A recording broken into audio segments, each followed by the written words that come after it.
takdir Allah, kita mesti ridha atau kita pasrah, atau kita mesti ada ikhtiar dan usaha.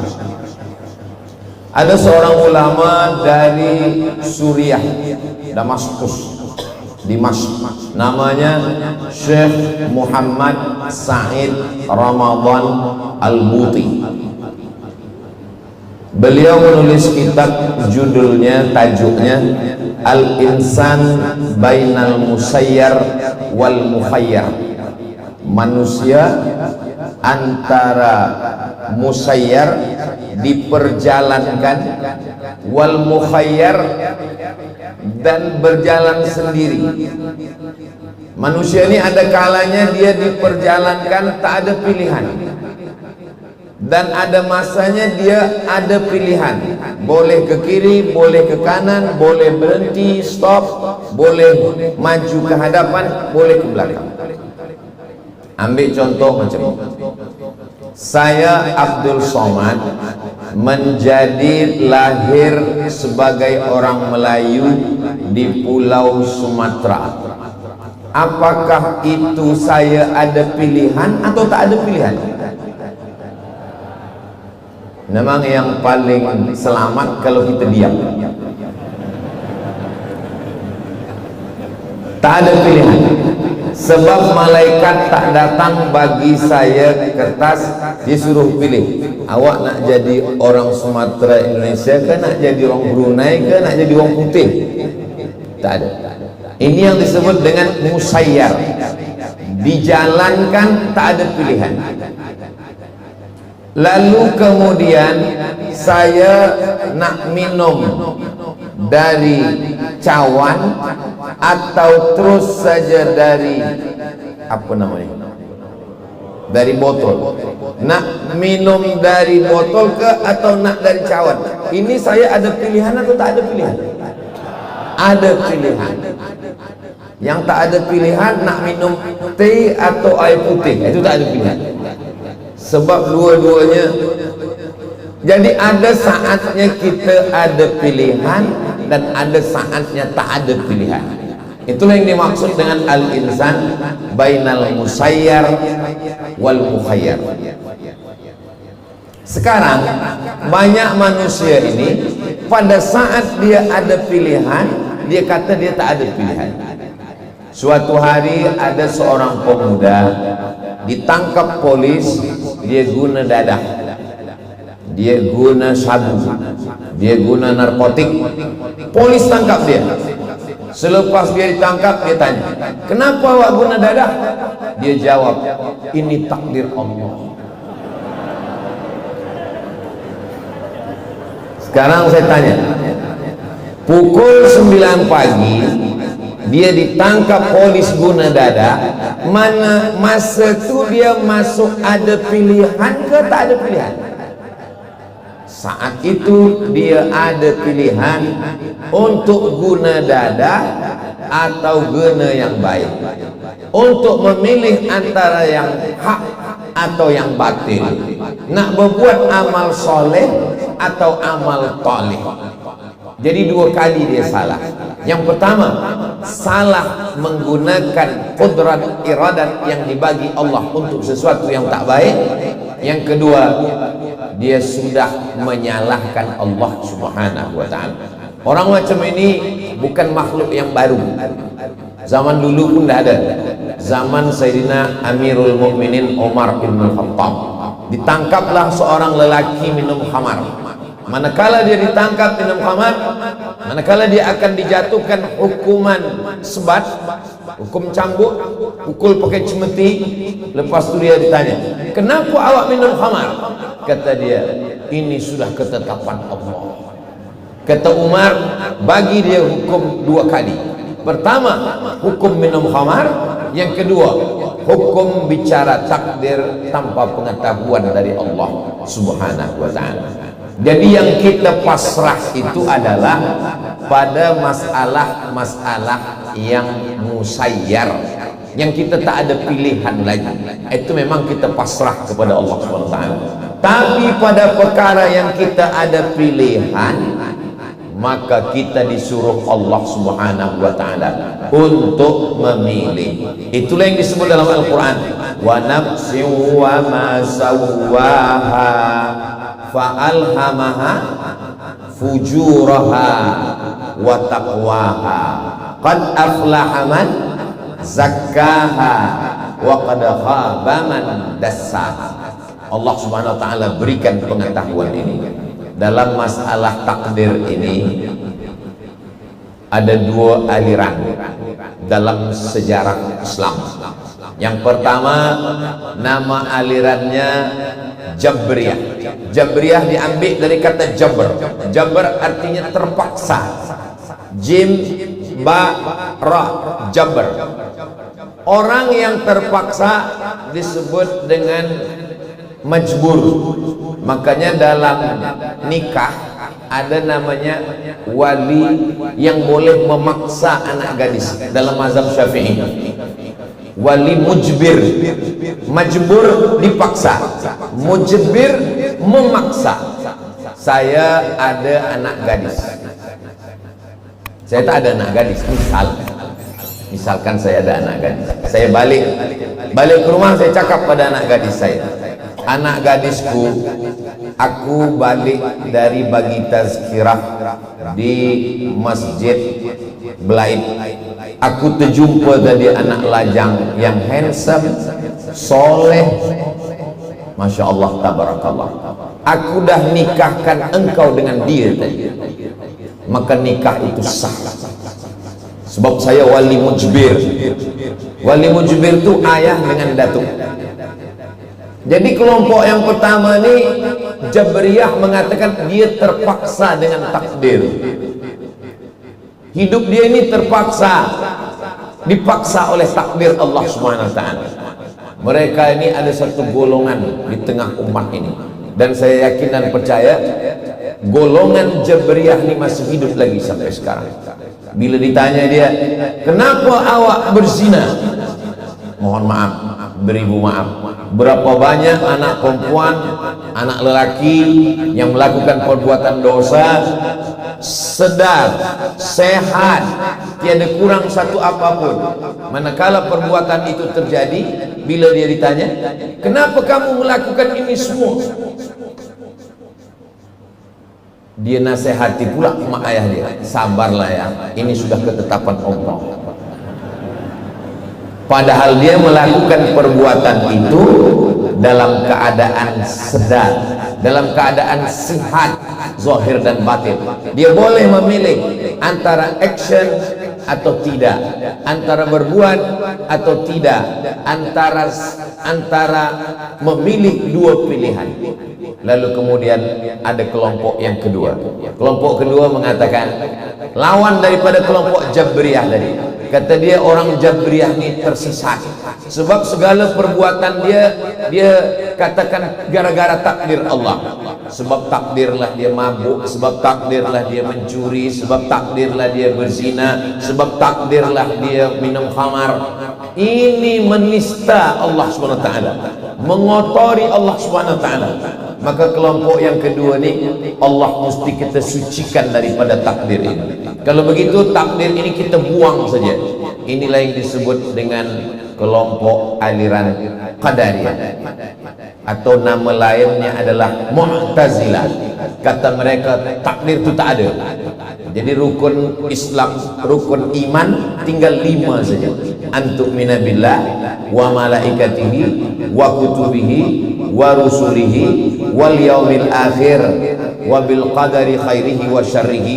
Tak ada, hanya 5 saja Mu'tazilah. Sebab kata dia bertentangan dengan keadilan Allah Subhanahu wa ta'ala. Jadi takdir ni tak ada. Kedua-duanya bukan golongan Ahlus Sunnah wal Jamaah. Sedangkan kita bukan Jabriyah dan kita bukan Qadariyah. Kita adalah golongan Ahlus Sunnah wal Jamaah. Imam Abul Hasan Al-Ash'ari, maka dalam 3 hal dalam akidah kita Imam Abul Hasan Al-Ash'ari, dalam bidang fiqh Muhammad bin Idris Asy-Syafi'i, dalam bidang tasawuf Imam Junaid Al-Baghdadi dan Imam Abu Hamid Al-Ghazali. Keluar daripada itu, maka dikhawatirkan kita keluar daripada golongan puak yang terselamat, al-firqah an-najiyah, ahlus sunnah wal jamaah. Lalu apa makna takdir dalam ahlus sunnah wal jamaah? Bahwa Allah tahu segala apa yang terjadi, tapi pengetahuan Allah itu tidak memaksa. Itu bezanya dengan Jabriyah. Kata Jabriyah Allah tahu dan pengetahuan itu memaksa, sedangkan ahlu sunnah mengatakan Allah tahu tapi pengetahuan Allah itu tidak memaksa. Apakah Allah tahu bahwa hamba itu akan berbuat dosa? Ya, tapi pengetahuan Allah tidak memaksa orang itu untuk melakukan perbuatan dosa. Itulah dia ada yang disebut dengan al-kasbu wal ikhtiyar. Ada ikhtiar, seorang hamba memilih antara ke masjid atau ke tempat maksiat. Malam hujan sejuk lepas makan, kata syaitan bismika Allahumma ahya wa amut. Tapi kata malaikat engkau datang ke masjid ada tazkirah. Kata syaitan kau tak usah datang tazkirah tengok Abdul Somad, dialah yang sudah habiskan banyak berapa jam waktu engkau habis di YouTube gara-gara sebab dia ni. Tapi kata malaikat datanglah sebab ke masjid melangkahkan kaki mendapatkan amal saleh, tazkirah mendekatkan diri kepada Allah. Majtama qaumun fi baitin min buyutillah, sekelompok orang berkumpul di rumah Allah, yatsluna kitab Allah, membaca ayat-ayat Allah, wa yatadarasunahu fima bainahum, mengkaji isinya. Tiga yang kita lakukan malam kan. Yang pertama duduk di rumah Allah, yang kedua membaca ayat-ayat Allah, yang ketiga mengkaji isinya. Maka Allah balas dengan 4. Nazalat alaihimus sakinah, turun ketenangan ke dalam hati. Wasyat bihimur rahmah, mereka dikelilingi rahmat Allah. Hafat bihimul malaikah, mereka diliputi malaikat Allah. Wa dzakarahumullahu fiman indah, dibanggakan Allah kepada para malaikat. Mudah-mudahan majlis kita ini majlis yang dibanggakan Allah Ta'ala kepada para malaikat, insyaallah. Amin ya rabbal alamin. Malam Jumat Sayyidul Ayyam, malam turunnya rahmat dan barakah, malam yang diperintahkan untuk memperbanyak salawat kepada Rasulullah sallallahu alaihi wasallam. Jauh lagi dari luar saya dah mendengar Asmaul Husna, ya Rahman Allah, ya Rahman ya Rahim, sampai kepada ya Ahadu ya Somad, dipanggil Somadnya akhirnya datang. Yang datang ini Abdus Somad, hamba Allah subhanahu wa ta'ala. Jadi tajuk kita malam ini, kita ingin supaya bagaimana kita menghadapi takdir ketetapan Allah subhanahu wa ta'ala. Apakah kita pasrah saja, apakah kita mesti ada ikhtiar? Maka kalau kita ikut golongan Jabriyah, pasrah saja. Mana tahu esok pagi ada puan-puan, istri-istri yang esok pagi dia jagakan laki dia, suami dia.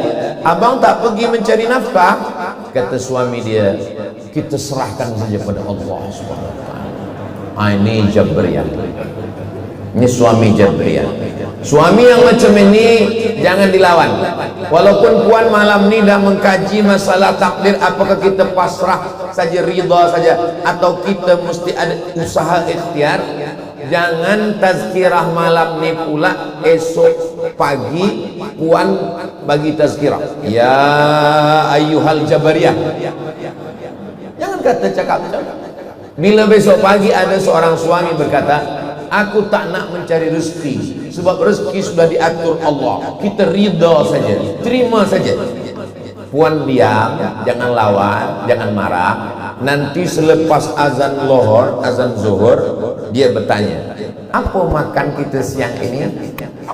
Balikkan akidah dia, kita serahkan saja pada Allah. Sebab dia tak ada usaha, dia tak ada ikhtiar. Ini air ini kedua-duanya untuk saya, baik yang di cawan maupun yang di botol ini dua-duanya untuk saya. Betul ke tak betul? Betul, untuk saya. Tapi kalau saya tak ada usaha al-kasbu wal ikhtiar untuk meletakkan tangan, mendekatkan ke bibir, mengucapkan bismillah, mahukah air ini dengan sendirinya masuk ke mulut saya? Tak mungkin. Itu yang disebut dengan ada usaha. Allah Subhanahu wa taala berikan saya telinga, maka saya dengar baik-baik. Tapi rasa-rasanya dari tadi tak ada yang mengatakan, Ustaz Somad sila minum. Itu namanya urf.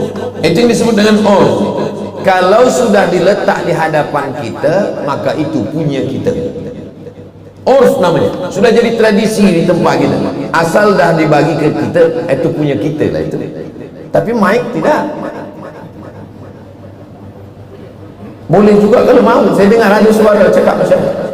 Tapi masalahnya yang mic ni masjid, dan masjid itu annal masajida lillah, ini milik Allah. Jadi urf itu sesuatu yang biasa terjadi. Lalu kemudian bagi orang yang qadariyah mengatakan tidak ada itu tulisan takdir, kita berbuat sesuai kehendak kita saja. Mazhab qadariyah ini di barat diterjemahkan dengan nama free action. Dia free untuk berbuat sesuai kehendak dia. Sedangkan dalam Islam, saya yakin dan percaya makhluk yang diciptakan Allah Subhanahu wa taala ada namanya. Allah bersumpah dalam Al-Qur'an, Nun wal qalami wa ma yasturun. Wal qalam, Allah bersumpah demi qalam. Lalu setelah itu Allah perintahkan qalam, wahai qalam, tulis di lauh papan mahfuz, papan yang dijaga oleh malaikat. Wahai qalam, tulis di papan itu. Maka pena qalam menuliskan takdir. Itulah yang disebutkan dalam Sahih Muslim, innallaha katabal maqadir. Allah menuliskan takdir 50.000 sanah, 50.000 tahun qabla an yakhluqas samawati wal ard. Sebelum Allah menciptakan langit dan bumi, Allah sudah menuliskan takdir. Ustaz Abdul Somad, ya, saya 10 tahun menanti kedatangan seorang anak. 10 tahun menikah tiada anak. Selepas anak lahir, sedang sayang-sayangnya diambil Allah Subhanahu wa taala. Apa salah saya? Apa dosa saya? Mengapa anak saya diambil? Maka tak ada jalan lain kecuali ridha, pasrah. Sebab ini adalah kuasa Allah Subhanahu wa taala. Kita hanya mampu berkata la haula wala quwata illa billah. Inilah yang disebut Syekh Muhammad Said Ramadan Al-Buti sebagai musayyar. Kita tak ada kuasa sama sekali. Apa yang diinginkan Allah dengan takdir semacam ini? Allah Ta'ala ingin memberi kita suatu maqam yang tinggi. Maqam dalam bahasa Arab artinya level tinggi. Di tempat saya maqam kuburan. Maqam adalah tempat yang paling tinggi. Makanya dalam Al-Quran dikatakan, wa minal laili, dari sebagian malam, fatahajjad, lawanlah tidurmu supaya engkau jaga tengah malam. Asa ayyab'atsaka rabbuka maqaman mahmuda. Allah dudukkan engkau di tempat maqam yang terpuji. Ada satu maqam namanya maqam ridha. Sebab tajuk kita malam ini takdir antara ridha dan usaha, maka ada namanya ridha. Ini untuk yang musayyar. Semua yang musayyar kita tak boleh lawan. Kita hanya melalui musayyar itu dengan ridha kepada Allah Subhanahu wa taala. Maka pagi kita katakan raditu billahi rabba wa bil islami dina wa bi muhammadin nabiyya wa rasulah. Ridha ni bahasa Arab, tapi dia dah jadi bahasa orang Melayu. Ridha kalau bahasa Melayu berpuas hati. Puas hati dengan keputusan Allah Subhanahu wa taala. Kal mayyit baina ghasilihi, seperti mayat yang dimandikan orang, jenazah. Rasa-rasanya setakat sampai hari ini belum ada jenazah melawan. Belum ada. Orang ambil kain putih, kapas, cucuk hidung di situ telinga, kata dia janganlah, gelilah tak ada. Begitulah kita ridha dengan takdir Allah ni. Kita tak boleh melawan. Pada takdir yang mana? Takdir yang kita tak boleh memilih. Siapa boleh memilih? Anak yang disayang, ditunggu 10 tahun, macam-macam usaha sudah dibuat. Ustaz Abdul Somad, saya ni tak ada anak, apalah usaha yang saya buat? Banyak-banyak makan kurma mengkal, dimakan. Datang kepada ustaz, apa boleh saya lakukan? Baca surah Yasin, selepas itu berdoa. Ustaz Abdul Somad, saya umur dah 40 tahun, belum juga lagi ada anak, apa yang boleh saya buat? Semua usaha dah buat, saya dah buat. Apa masalahnya? Saya belum berbini, Ustaz. Itulah masalahnya.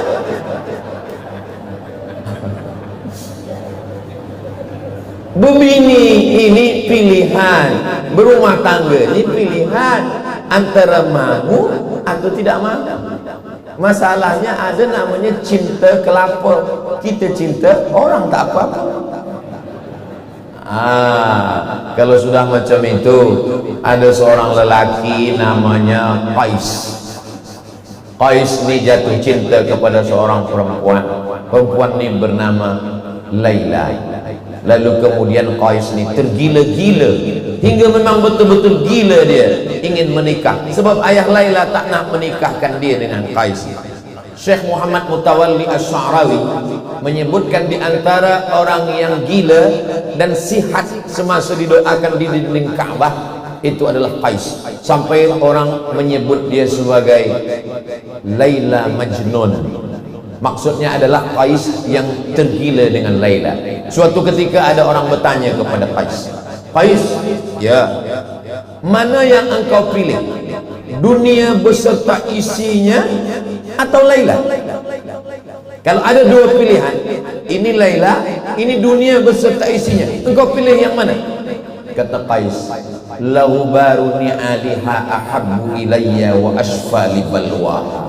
Debu yang menempel di kasut Laila lebih kucinta daripada dunia beserta isinya. Oh, esok pagi tuan-tuan bolehlah buat status FB. Apakah hati itu boleh memilih? Ya, hati boleh memilih. Tapi bagi setengah orang, dia kata ketika hati tak boleh memilih. Sebenarnya ini masalah pilihan.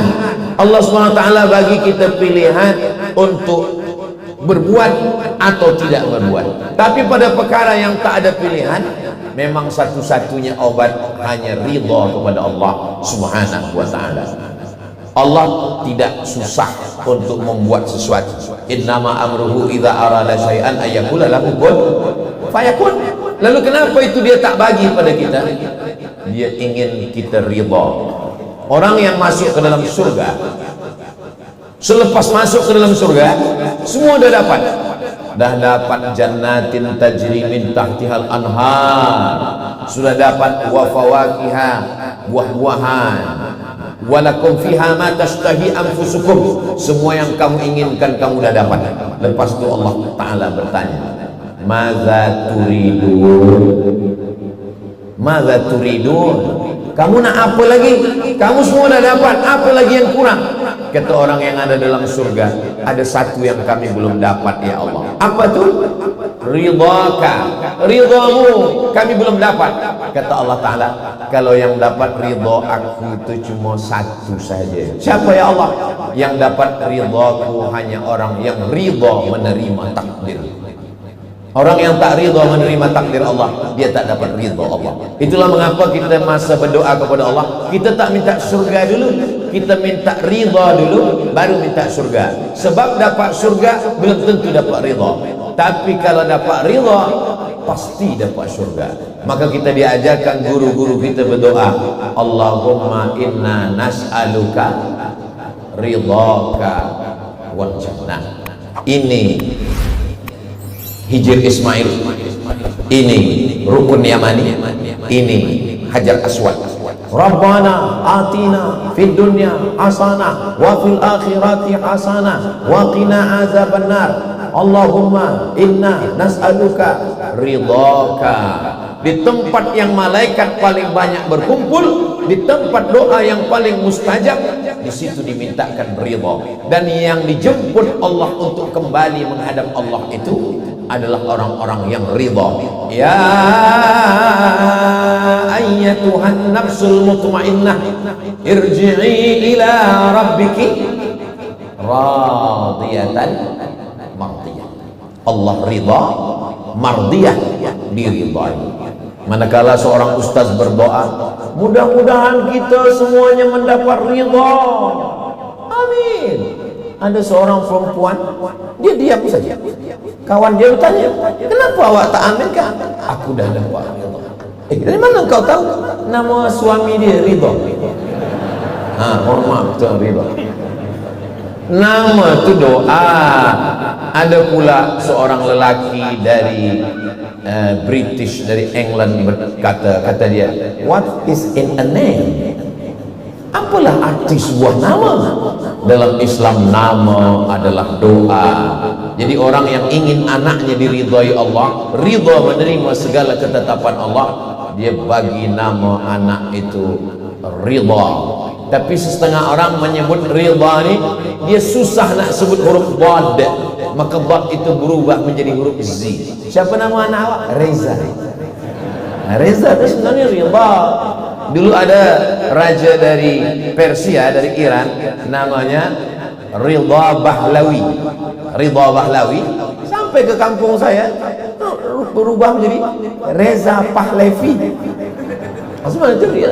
Beberapa huruf ini memanglah dia berubah, tapi kita mesti kenal bahwa ini adalah ridha, menerima ketetapan Allah Subhanahu wa ta'ala. Kalau begini umat Islam memahami semuanya, nanti umat Islam datang menjajah umat Islam. Lalu manakala umat Islam ini ingin melawan, lalu kemudian dikatakan, kamu jangan melawan, ini adalah ketetapan Allah. Maka banyak orang mengatakan itu tasawuf. Orang-orang tasawuf itu adalah orang yang selalu ridha dengan apapun yang terjadi. Sebenarnya mereka tidak membaca sejarah Islam. Dalam sejarah Islam, orang-orang tasawuf yang sunni, mereka ridha pada yang musayyar. Tapi pada yang mukhayyar, orang tasawuf lah yang paling kuat melawan. Kita baca ada sejarah tentang seorang yang melawan Mussolini dari Italia yang menjajah negeri Islam bernama Libya. Maka di sana ada seorang mursyid tariqah Sanusiyah, namanya Umar Mokhtar. Tuan-tuan dah tengok film itu? Bagi yang belum, tengoklah. Umar Mokhtar, Anthony Quinn. Umar Mokhtar melawan. Manakala Umar Mokhtar ditangkap oleh tentera Mussolini dari Italia, lalu kemudian ditanya, Umar Mokhtar, iya, kata Mussolini, aku terheran-heran menengok engkau. Kami pakai kereta besi, engkau naik kuda. Kami gunakan apa nama? Pistol. Kami guna pistol besi, engkau guna pistol biasa saja. Apa yang membuat engkau melawan? Apa kata Mussolini? Aku heran, sebelum aku membunuh, menggantung engkau, aku ingin tahu engkau ni makhluk macam apa, wahai Umar Mokhtar. Umar Mokhtar menjawab, kata Umar Mokhtar, Tuhanku hanya menyuruh aku melawan. Apapun hasilnya, aku serahkan kepada Allah Subhanahu wa ta'ala. Tasawuf melawan. Tasawuf yang sunni, yang benar-benar tasawuf adalah melawan. Ada seorang mursyid bernama Syekh Abdul Somad Al-Falembani, bukan yang ini, Abdul Somad Al-Falembani. Falembani itu biasanya orang ulama dari ujung nama itu kita udah tahu dia dari mana. Misalnya ada nama Syekh Daud Al-Fatani, itu berarti dari Patani, dari kerajaan Kesultanan Islam Fatani. Ada lagi nama ulama Syekh Yasin, Muhammad Yasin bin Isa Al-Fadani Al-Makki, sebab dia lahir di Makkah. Al-Fadani sebab dia berasal dari Padang. Lalu kemudian berarti kalau dari tempat kita Al-Balaiti, ujung nama itu menunjukkan asal, ujung nama itu menunjukkan asal. Jadi ada ulama namanya Syekh Abdul Somad Al-Falembani. Falembang dari satu kota di Pulau Sumatera, Palembang. Beliau murid langsung daripada Syekh Muhammad Abdul Karim Samman, Tariqah Sammaniyah. Dan dia manakala pulang ke Sumatera dari Makkah Al-Mukarramah, saat itu dia mendengar ada satu negeri sedang dijajah. Negeri itu bernama Kesultanan Melayu Kedah. Kedah sedang berperang dengan Siam. Maka dia pun menulis kitab, judul kitabnya Fadail Jihad. Padahal dia seorang sufi. Dia menulis kitab Fadail Jihad, keutamaan jihad. Lalu dia pun pergi berjihad dan mati sebagai seorang syahid. Mereka memandang melawan itu adalah iskariman au mut syahidan. Kalau hidup, hidupnya syahid. Kalau mati, matinya syahid. Kalau hidup, hidupnya mulia. Jadi kalau ada orang mengatakan ajaran Islam itu adalah ajaran kepasrahan, tidak mau melawan, hanya ridha saja, maka kita mesti tengok bagaimana Nabi Muhammad sallallahu alaihi wasallam. Apakah manakala Abu Jahal, Abu Lahab datang menekan dia, Nabi Muhammad mengatakan kita ridha saja, apa yang kau nak buat wahai Abu Lahab, buatlah, kami ridha. Umat Islam itu disuruh melihat amar ma'ruf nahi mungkar. Melihat kemungkaran tak boleh diam. Man ra'a minkum mungkaran, sesiapa di antara kamu yang melihat kemungkaran, falyughayyirhu biyadihi, robahlah dengan tangan. Fa illam yastati, kalau tak sanggup dengan tangan, fa bilisani, dengan lidah. Kalau tak sanggup dengan lidah, fa biqalbi, dengan hati. Wa dzalika adhaful iman, itulah selemah-lemah iman. Jadi memahami takdir ini ada dua. Yang musayyar, tak ada daya, tiada upaya, kita serahkan pada Allah. Itulah makna firman Allah, ya ayyuhalladzina amanu ista'inu bis sabri wassalah. Yang pertama sabar. Sabar artinya tahan. Sabar, sad, ba, ra. Sabar itu nama tanaman. Tanaman yang tumbuh di gurun pasir, kulitnya berduri, airnya pahit. Macam mana tuh Ustaz? Kalau di kampung saya namanya kaktus. Itulah sabar. Berduri, dan kalau diperas di gurun pasir, orang haus, diambil itu, dia buang kulitnya, diambil, airnya pahit. Itulah mengapa orang yang bersabar itu, kalau ada yang mati, meninggal, susah, sakit, awak mesti bersabar. Sabar artinya berpahit-pahit, sebab dia memang pahit. Sabar ini levelnya ada 3. Sabar yang paling tinggi dan sabar yang paling rendah. Anak sakit, sabar. Usaha gagal, bisnis tak berhasil, sabar. Kehilangan, sabar. Itu disebut sabar yang paling bawah. Sabar di atas itu adalah sabar manakala menahan diri untuk tahan beribadah kepada Allah.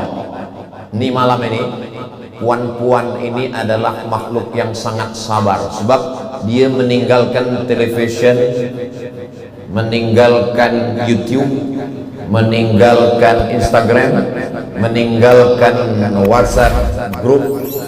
Ini sabar luar biasa, walaupun ada dia intip-intip sekilas. Ini sabar juga nih, menahan diri, menahan. Apa kata dia cakap? Handphone, aku bersabar untuk tidak membuka engkau. Kejap. Ada buka-buka sikit, ambil gambar untuk status. Alhamdulillah dah hadir bersama Ustaz Abdul Somad. Awak datang atau tidak? Kalau kawan-kawan dia pun komen, aku datang. Tak ada pun awak datang. Kalau datang kenapa tak jumpa? Roh aku aja, jasad saja. Ini sabar. Sabar untuk jaga malam melawan tidur, itu sabar. Sabar untuk melawan bakhil, itu sabar. Sabar untuk melawan kantuk, itu pun sabar. Tapi kalau ada jamaah ni yang tertidur, biarkan, jangan jagakan. Itu menunjukkan hati dia sedang tenang. Ala bizikrillahi tatmainnul qulub. Orang yang berzikir hatinya tenang.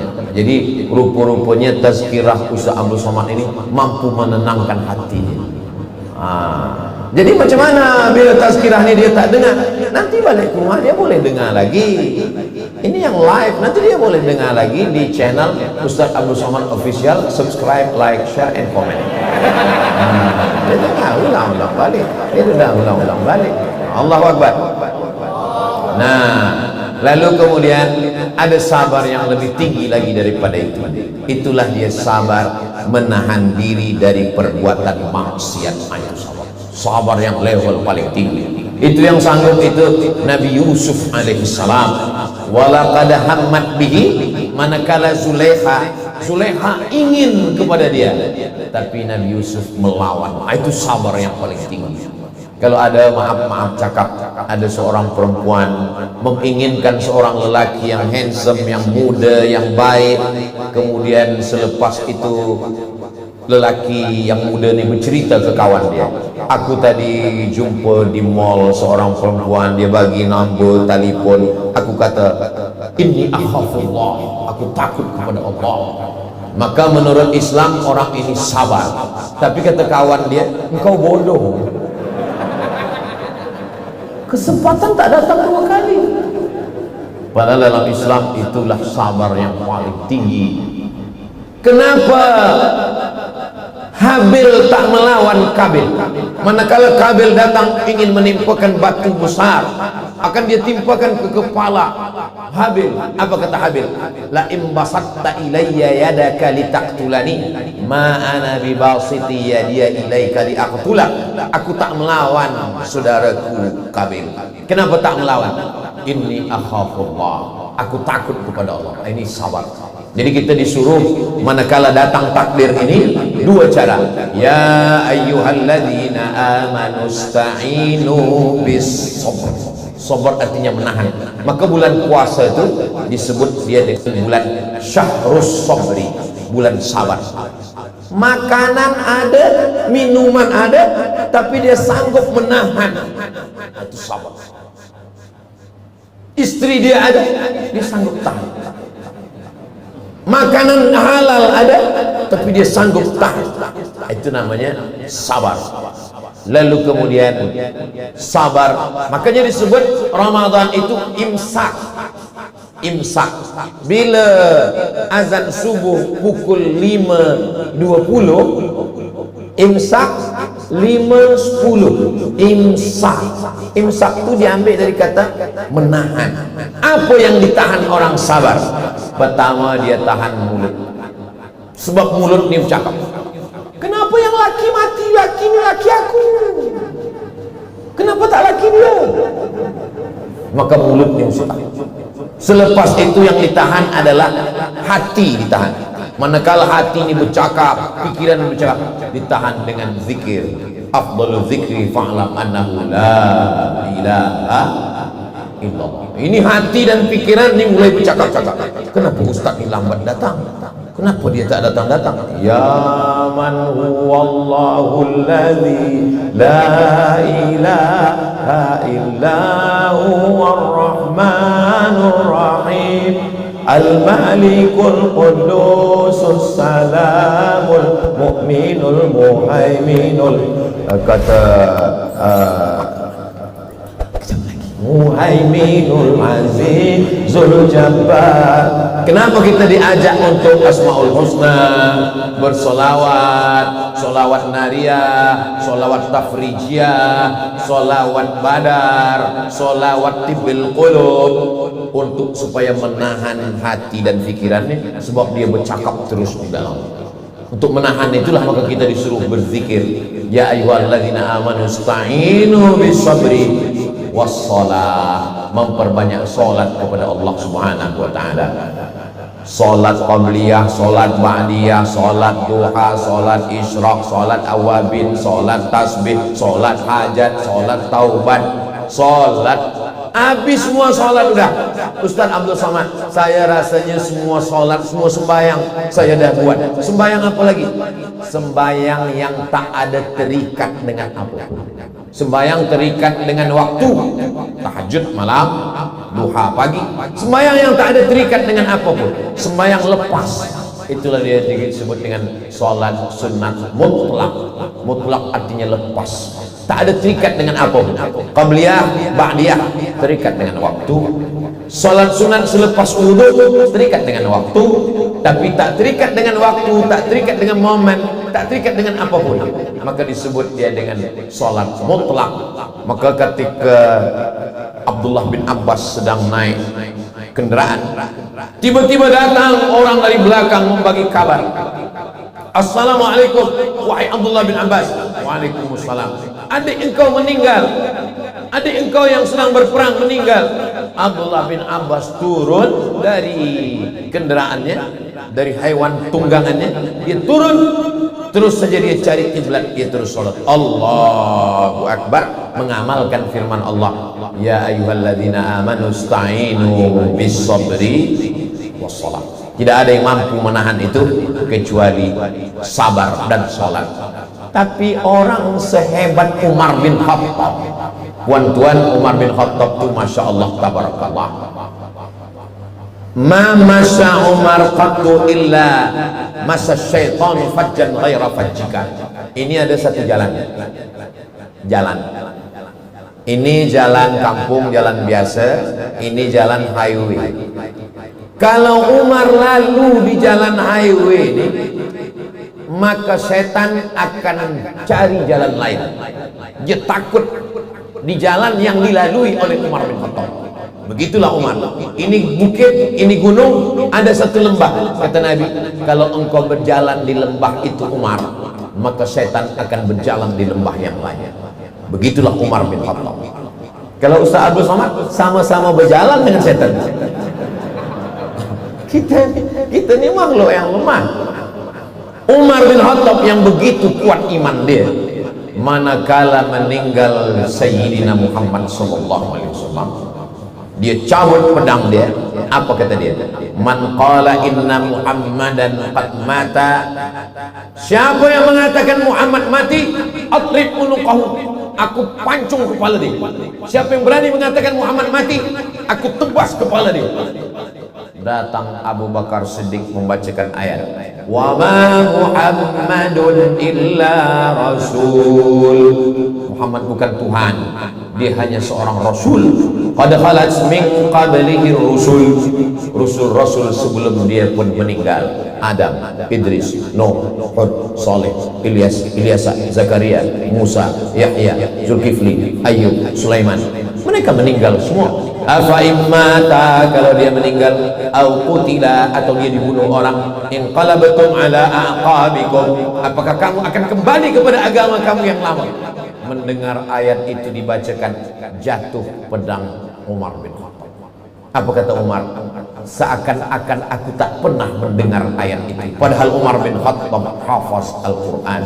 Jadi orang yang selevel Umar bin Khattab pun ketika terkena musibah itu, hilang ayatnya. Padahal 30 juzuk di kepala dia. Apalagi lah kita yang juzuk 30. Jadi kalau Abdul Somad malam ini begitu suaranya menggelegar mengatakan, mari kita sabar, mari kita ridha, sebab ujian itu tak datang ke dia. Bila ujian itu datang, ayatnya hilang, hadisnya hilang. Lalu siapa yang mengingatkan kita? Orang lain datang. Itulah dia makna watawasau bil haq watawasau bis-shabr. Maka bunyi ayatnya watawasau. Apa beza wassa dengan tawasau?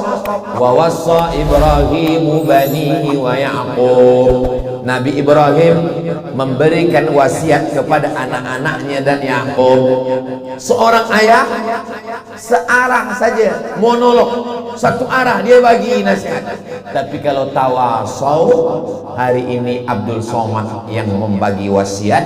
Tapi bila Abdul Somad lupa, ayatnya hilang, hadisnya terbang, maka jamaah dari Belaid lah yang akan mengingatkan dia. Kalau saya lupa, sudikah jamaah dari Belaid mengingatkan Abdul Somad? Masya Allah, yang diam itu tanda ridha. Bukan kata saya, kata Nabi SAW, as-sukutu alamatur ridha. Diam itu tanda ridha. Jadi manakala tadi saya tanya, kalau Abdul Somad ini lupa, lalai, dia bersusah hati, ayatnya hilang, siapa yang akan ingatkan? Diam dia. Diam itu tanda ridha. Maka bila datang ujian itu kita diam, tapi diamnya itu bukan diam marah, diam ridha. Suatu ketika Nabi lalu di pekuburan. Manakala Nabi lalu ke pekuburan, ada seorang perempuan yang menangis, anak dia mati, anak dia meninggal. Kata Nabi SAW, sabar, kata Nabi, ini ujian dari Allah SWT. Apa kata dia? Alaika anni li'annaka lam tusab bimusibati. Pergi engkau sana, engkau menyuruh aku sabar sebab bukan engkau yang kena musibah ini. Nabi pun pergi. Nabi pun dia ngamuk macam tu, apalagi saya.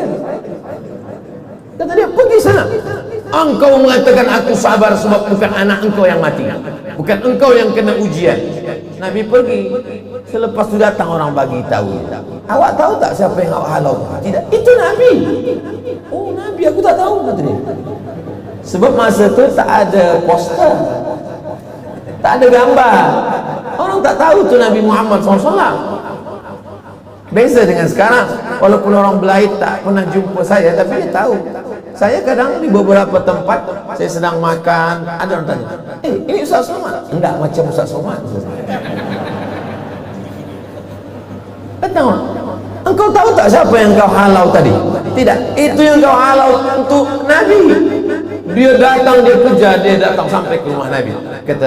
Kata dia, ya Rasulullah, maafkan aku tak tahu kalau tadi itu engkau ya Rasulullah. Aku sabar insyaAllah. Kata Nabi, innamas sabru fi sadmatil ula. Sabar itu pada pukulan yang pertama, pada saat hari pertama itulah sabar. Kalau kedua ketiga semua ada sabar. Pada saat kuatnya pukulan itu, disitulah sabar yang paling kuat pula balasannya dari Allah Subhanahu wa ta'ala. Makanya dikatakan innallaha ma'as sabirin. Kalau sanggup kita menyabarkan diri kita lawan bisikan syaitan, hawa nafsu, maka sesungguhnya kita sedang bersama dengan Allah Subhanahu wa ta'ala. Maka dalam ayat itu dikatakan, ya ayyuhalladzina amanu ista'inu bisabri wassalah innallaha ma'as sabirin. Anak aku mati fisabilillah. Datang seorang memberikan kabar, assalamualaikum puan. Waalaikumsalam. Anak puan meninggal dibunuh oleh tentara Israel. Menangis dia. Kata yang membawa berita ini, sabarlah, sabar, ini ujian dari Allah. Anak engkau tuh mati syahid, dia insya Allah mati syahid masuk surga. Kata dia, yang aku tangiskan ini bukan aku menangis kenapa anak aku tuh mati. Lalu kenapa engkau menangis? Yang aku tangiskan ini kenapa anakku ini sikit cuma 2, kenapa tak 10 supaya semuanya syahid menghadap Allah. Itu makanya kalau kita tengok orang nangis, jangan kita suruh sabar, kita tanya dulu. Nanti selepas kita bagi nasihat, baru kita malu.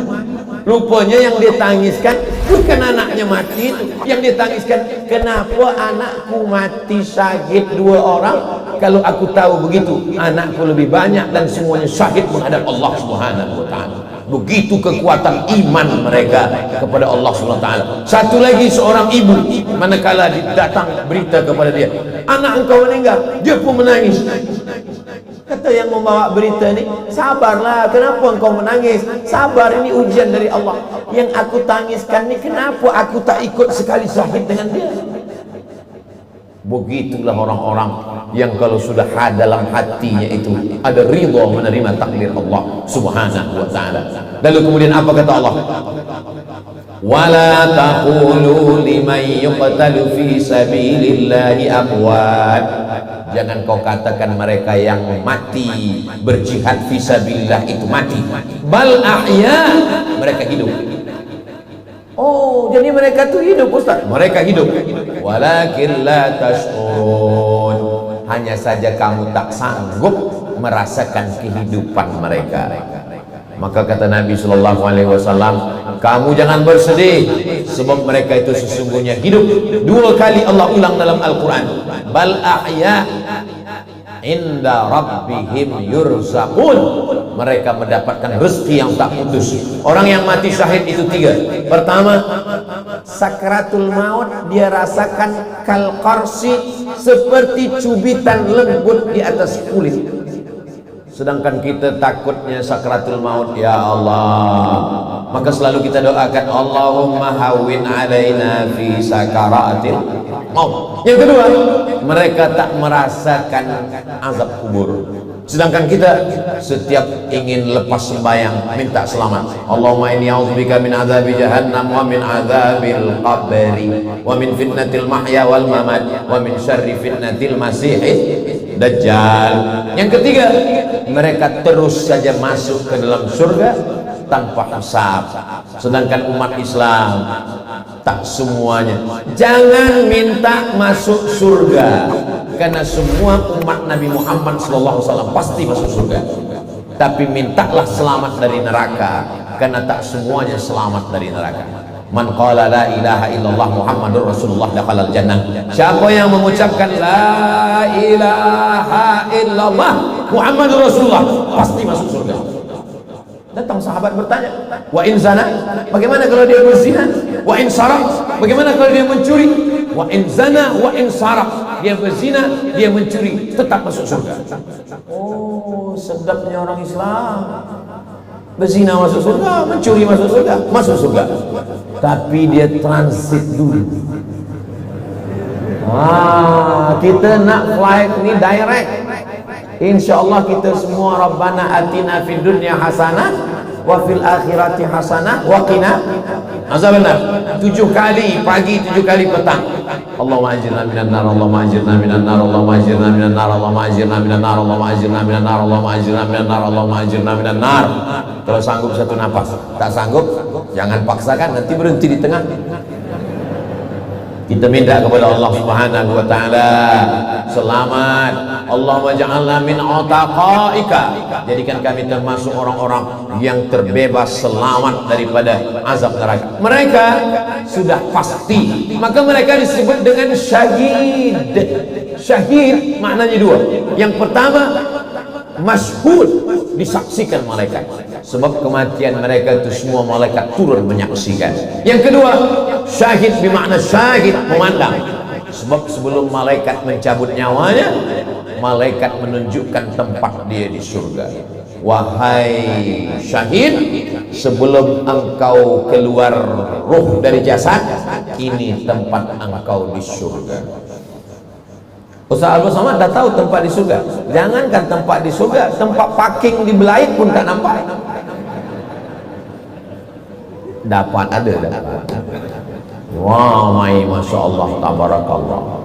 Terkejut saya menengok, Ustaz Somad, beginilah orang Belait menantikan, padahal hujan, padahal sejuk, padahal malam ini mestinya orang duduk di rumah menonton TV sambil makan popcorn, tapi mereka datang ke masjid. Ini adalah orang-orang yang sabar. Mudah-mudahan kita Allah bagi istiqomah, insyaallah. Ridha ini hanya pada orang yang mengenal Allah dengan sebenar pengenalan. Macam mana? Macam ridhanya seorang yang menggendong budak kecil. Oh, anak engkau? Iya, comel, lucunya, Masya Allah. Dia gendong. Masa dia gendong itu, maaf, beribu maaf, terkencing budak.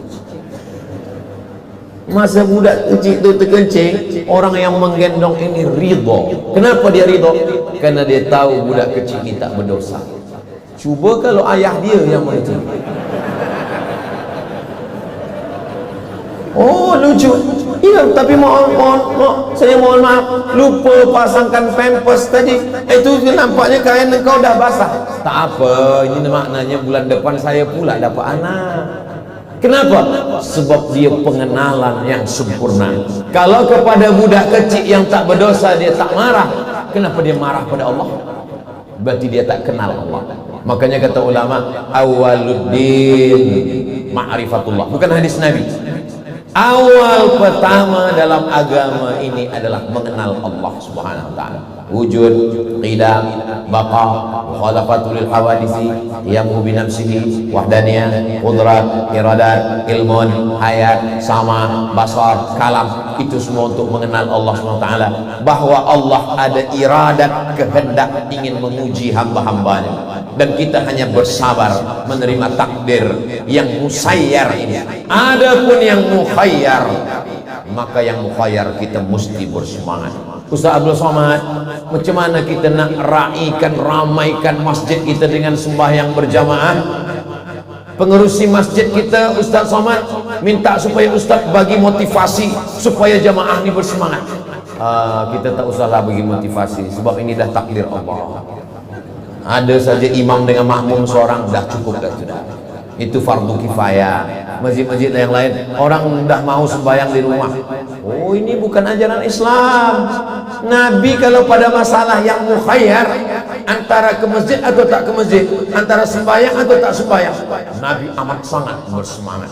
Ini bukan makamnya ridha. Ridha itu pada perkara-perkara yang kita tak ada pilihan, musayyar. Tapi perkara yang mukhayyar, maka kita mesti bersemangat. Saya tak bagi motivasi sembahyang ke masjid, sebab di Belait ni, Masya Allah, saya tengok tadi dari luar, ini masjid besar, ada tak orang sembahyang? Rupanya penuh sampai keluar. Saya tengok tadi dari dalamnya penuh keluar, rupanya bayang-bayang orang dalam kaca, tapi di luar penuh juga sampai keluar. Ini Masya Allah, tabarakallah.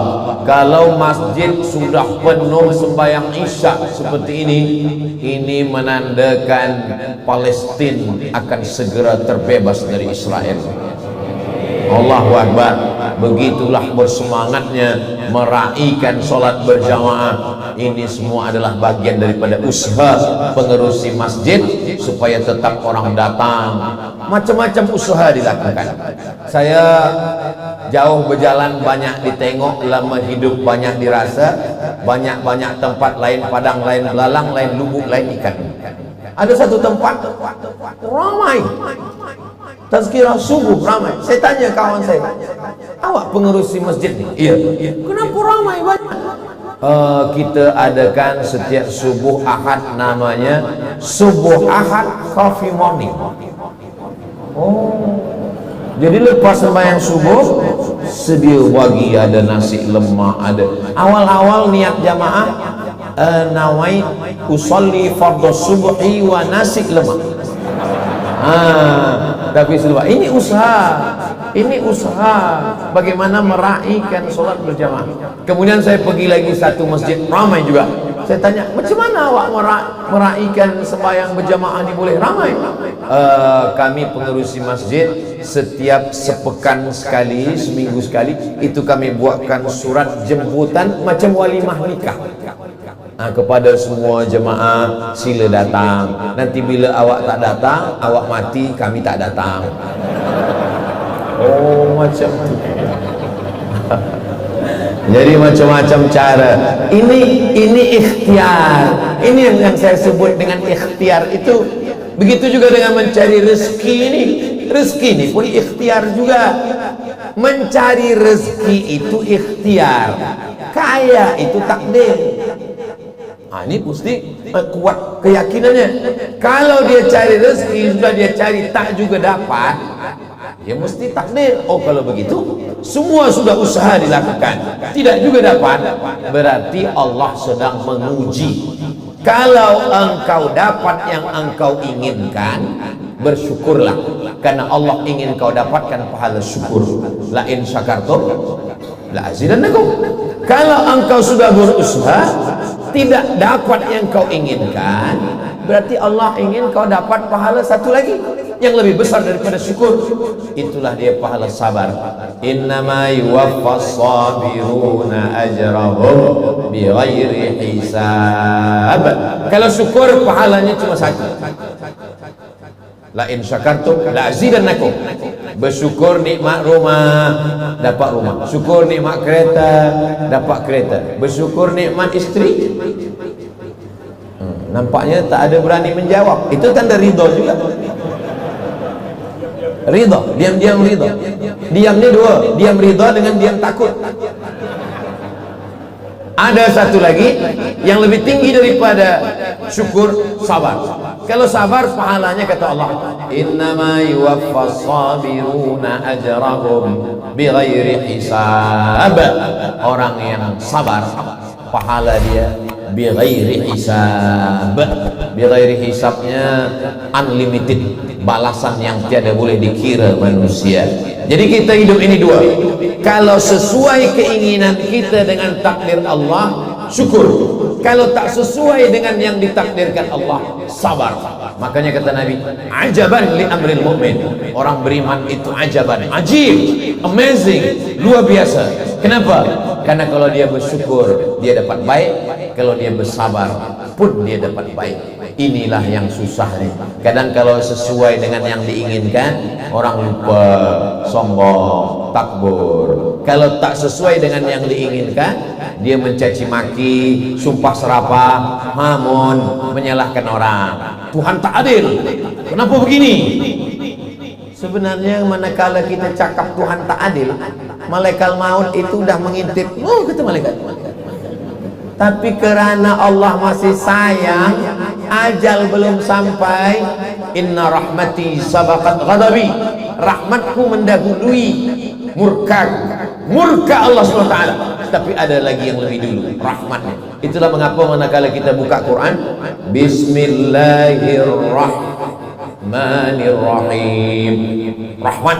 Kenapa tidak Bismillahirmuntaqim, Bismillahiraziz, Bismillahirjabbar? Tapi yang didahulukan itu rahmat Allah. Makanya orang yang sudah dapat rahmat Allah disebut dengan almarhum.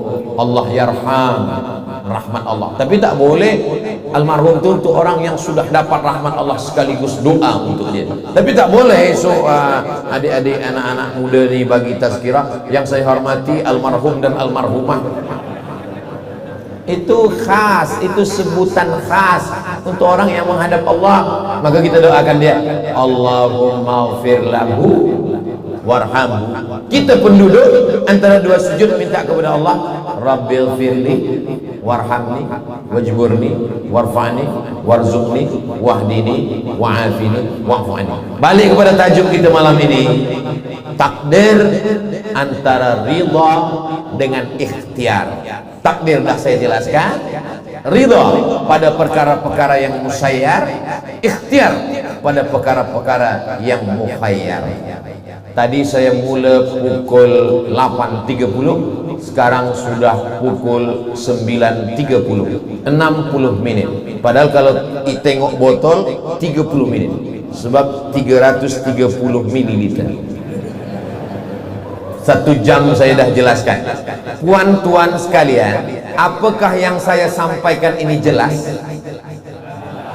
Boleh difahami? Alhamdulillah. Kadang di beberapa tempat kita dah bercakap, lepas tu kita tanya, faham? Boleh Ustaz ulang dari awal lagi? Itu pun ikhtiar. Ikhtiar orang ingin faham. Saya kalau di kelas, masa saya pensyarah, itu saya bagi penjelasan 3 kali.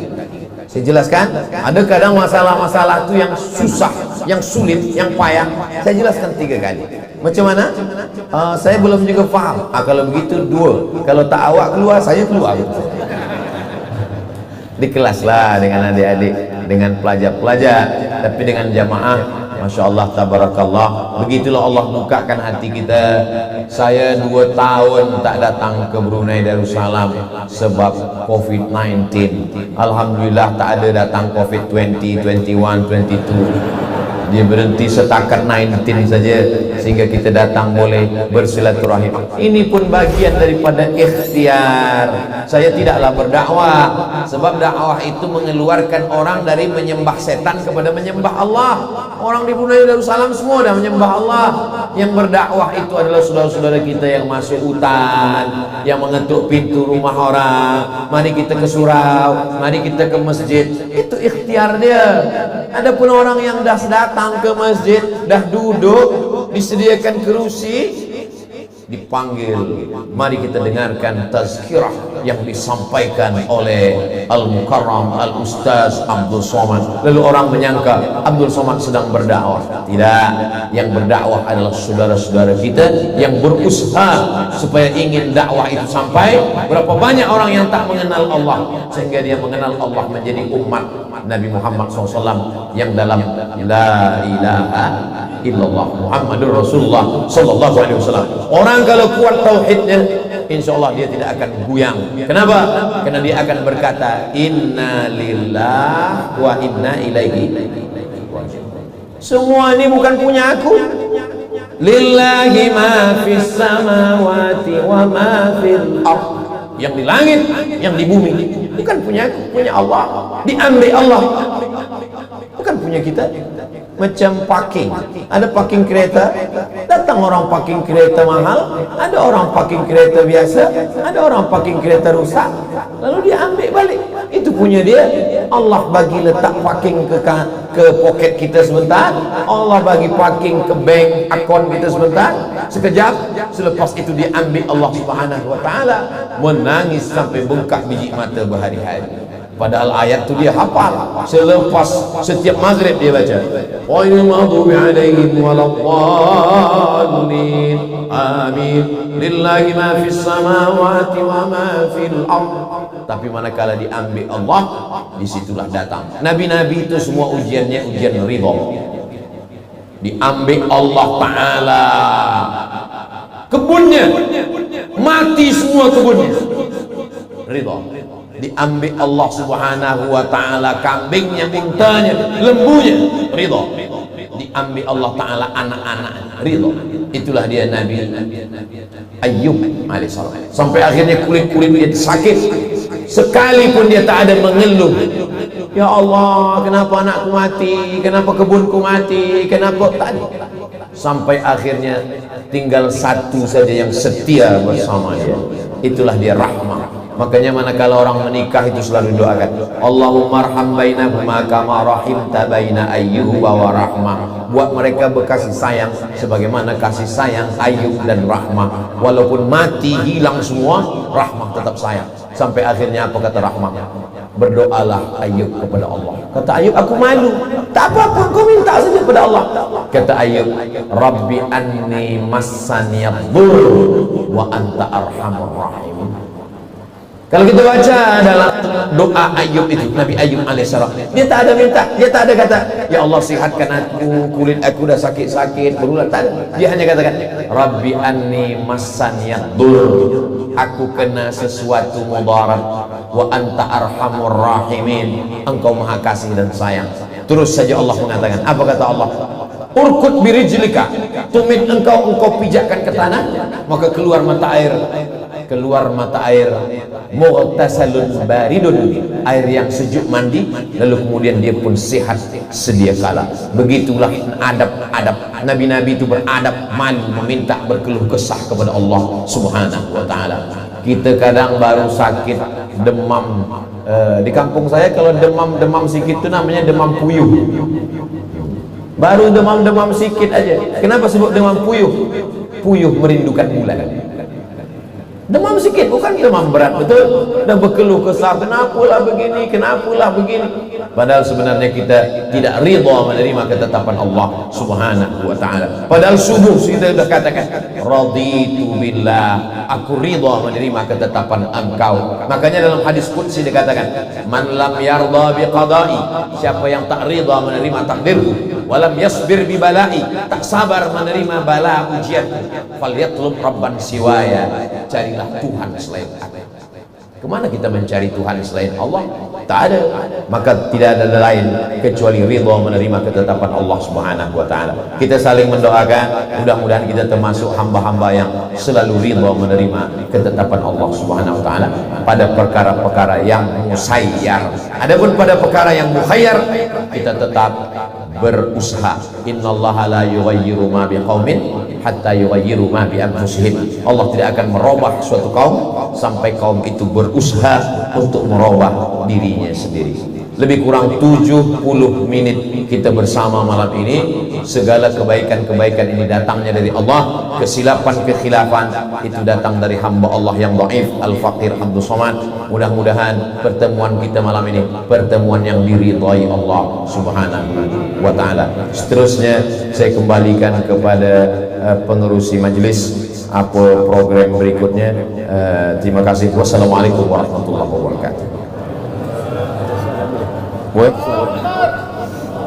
Assalamualaikum warahmatullahi wabarakatuh. Prof Datuk, bolehkah doa mengubah takdir Allah? Hadis, bukan saya. La yaruddul qada illa doa. Tidak ada yang boleh merubah takdir kecuali doa.